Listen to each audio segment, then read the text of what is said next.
আসসালামু আলাইকুম ওয়া রাহমাতুল্লাহ। তো সন্ধ্যাবেলা বসে গেছি ভাজা মুড়ি নিয়ে, আর সাথে আছে আম তেল। আরেকটা জিনিস আছে এই যে আমার ছেলের হাতে, এটা হচ্ছে একটা সিক্রেট মশলা, তো এটা মুড়ির সাথে মাখাবো। হ্যাঁ, মুড়ি দিয়ে খাবো।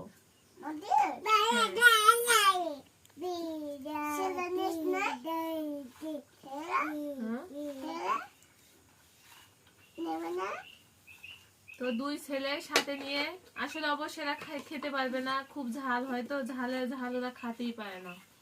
বিশেষ করে আমার বড় ছেলে একদমই পারে না। তো ভাজা আনিছিলাম, খেয়ে এখন এই কয়টা ভাজা আছে, তো ভাবলাম মুড়ি মাখা করে খেয়ে নি।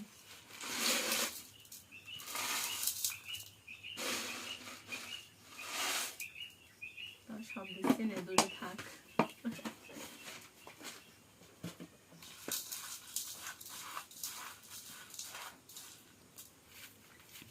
মশলা দিলে লবণ বেশি হবে না?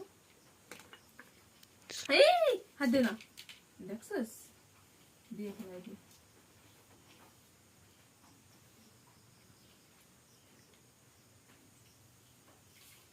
তো এই আম তেল দিয়ে আলুর ভর্তা, আম তেল দিয়ে মুড়ি মাখা খুব ভালোই লাগে।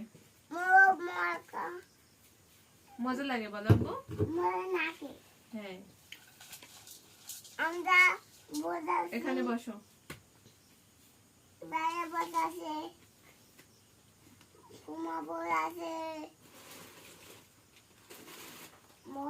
তো আমার দুই ছেলের জন্য কোনো কাজ করাই একদম শান্তি লাগছে না, শুধু ভেজাল করে মাঝখানে এসে।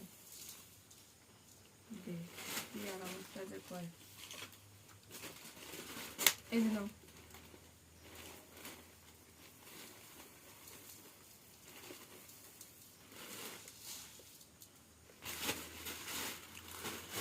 তো আমরা মানুষ হচ্ছি 2-4 জন, বেশি লোক না, তো বেশি মাখাবো না। এগুলো খেলে ভাতের রুচি একদমই চলে যাবে, বেশি খাওয়াই যাবে না।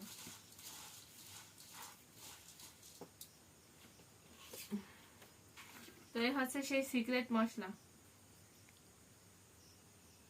মাদ্রাসা খাইস মানে নিয়ে গেলাম না বাড়ির রাইস। আরে আল্লাহ, ঝাল লাগবে তো। হাত ধুয়ে এসো, বাইরে যাও যাও যাও, হাত ধুয়ে এসো। 1 নাম্বার ভেজাল, দুটো ছেলে। দেখি খেয়ে।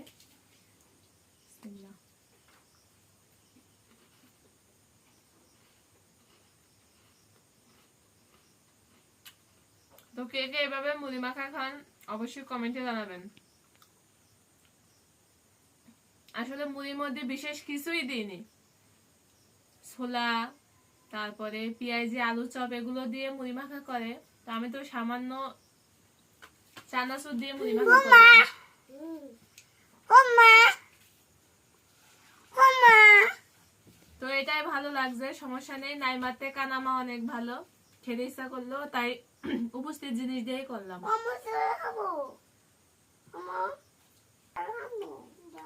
তো ভিডিওটা এখানে শেষ করলাম।